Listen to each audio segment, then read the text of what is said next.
What is going on, ladies and gentlemen? Welcome back to the channel. My name is Paul. This is the Leeds Therapy. I do hope you are doing well. Thank you as ever for stopping by. I really do appreciate it. On the screen, you'll see all of my socials. If you could just make sure that you give those a follow for me, I would greatly appreciate it. So make sure that you are subscribed to my YouTube channel. You've got your notifications turned on. Any comments that you want to make, feel free. Leave them in the comment section down below. We're also on the podcast app, so we're on Apple. We're also on Spotify. So if you are listening online rather than just watching me talk about football, please make sure that you're giving a like rating to those podcasts for me as well. That, again, would be really, really greatly appreciated. So, big game on Friday night, and I'm going. I am very, very excited. I'm up in the gods, but I'm actually looking forward to it because it means I can have a look down in terms of from a tactical point of view and just get a bit of more of a flavour for it. So from a viewing point of view, I'm actually looking forward to it. The 11 flights of stairs, maybe not so much. So yeah, just really quickly. Sorry, it's been a few days since I've put out a video. I have, been a bit tired. Work's been a bit busy. And in all honesty, I didn't want to talk anymore about transfers. I didn't want to talk anymore about incomings and outgoings and stuff and things like that and try and break it down. I've talked about the transfers. I've broken it down a little bit. Yeah, we're disappointed that more people didn't come in, but we've got what we've got and we've got to process it and we've got to move on. That's it. That's as far as I want to talk about it in all honesty. But today is our big game preview, so I am talking about our game against Nottingham Forest this Friday night under the lights at Ellen Road, 8 p.m. kickoff. Really looking forward to it. Couple of reasons. One, because I'm going, and two, I get to see my good friend Joe Lynch from The View because he's also going to be attending the game as well. So him and I are going to have a pint, more than likely. So the usual thing that I'll do, I've got a couple of new little bits and pieces that I wanted to just throw in. I say throw in, that I wanted to just include into this. So things like head-to-head and also as well a new little one talking about goal distribution, which I thought might be quite interesting. So, looking at it from an injuries point of view, they've got Sellers out, Chris Wood is out, Nico Savona is out, John Victor is doubtful, Nico Williams is suspended following his absolutely stunning save in the previous match, and Callum Hudson-Odoi is also injured as well. They will have Stefan Ortega in goal. I would have thought they paid £500,000 for him, but I'm pretty sure that he'll be in goal. They will probably also have the Celts, the new left-back as well, playing. They did really, really good business with those two players. That's just my humble opinion. For us, this is not properly updated because it's saying that Jacobiol is out and Lucas Nemecha is doubtful. That's completely wrong. Stack is definitely out. Biol is in training, so there's a chance that he starts. Nemecha is out. He's not going to be fit enough in time for the game. But people like Dan James, that sort of stuff, they're all there ready to come back and hopefully ready to play a bit of a part as well. As they always say, Dan James would be like a new signing overall. Standings wise, so this couldn't be any tighter than tight, really. 16th versus 17th. We're in 16th position purely by virtue of our alphabetical position. Both on 26 points. Form guide-wise, we are drawn, lost, won, drawn, lost. Forest are lost, won, drawn, drawn. So, ratings-wise, 6.73 for us, 6.73 for 6.76. Sorry, for Forest. So this is as close as you could possibly imagine for it getting to. Obviously, Forest have made quite a few signings over the over the window. I think they're up to now 77 players that they've bought in 4 years, which is that's bonkers. So head-to-head wise, so these are the last few games that we've played Premier League wise. Obviously, we know Forest 3, Leeds 1 in the first game. But then you look back to 2023 and it was 2-0 to Leeds away at Forest and then 2-1 to Leeds at home. And then Forest beat us 1-0.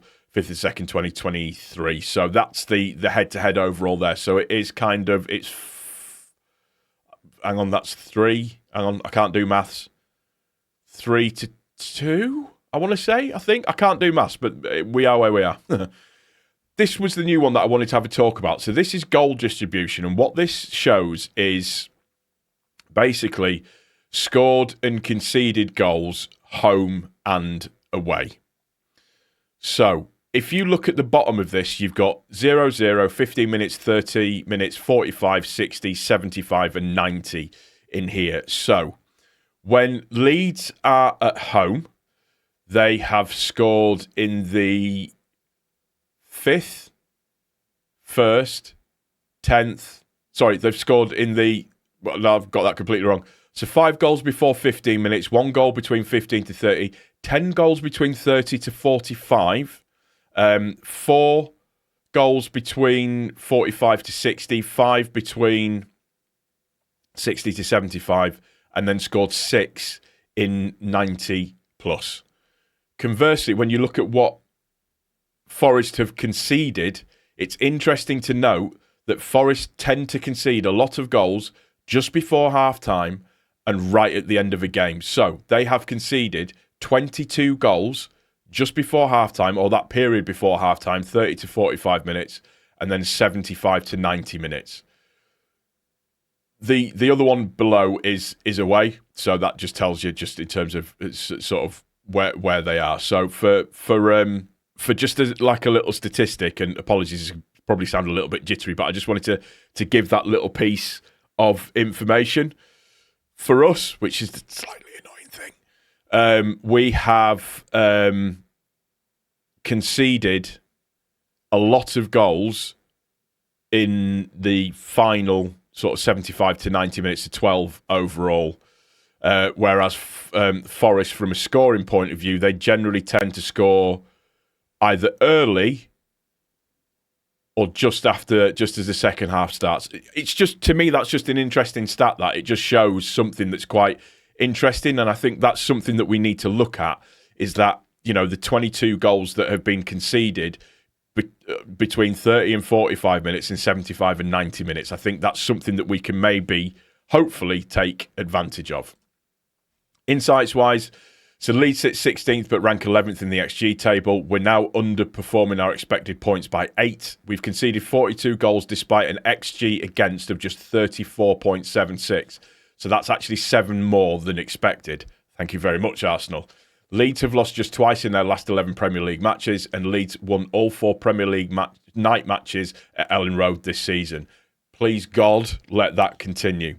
Forest have lost just 1 of their last 15 Premier League games against promoted sides. First choice goalkeeper Sells is injured, with new signing Ortega set to debut. Forest won 5 points from their last 3 league matches after taking 12 from the previous 8. And Forest won the reverse fixture 3-1 at the City ground in November. That's, you know, something that we know anyways.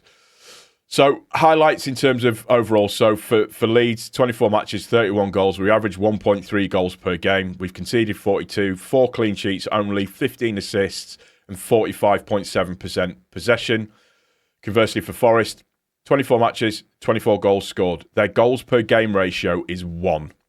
They've conceded 35, 5 clean sheets, 14 assists, 48% possession overall. Then looking at it from the top scorer's point of view, so you've got Calvert-Lewin for us, foot mob rating of 6.79, 9 goals. Expected goals is 8.93, 1 assist and 22 matches played. Gibbs-White for Forest, 6.9 is his foot mob rating, 6 goals, 6.13 is his expected goals, 2 assists and 24 matches played.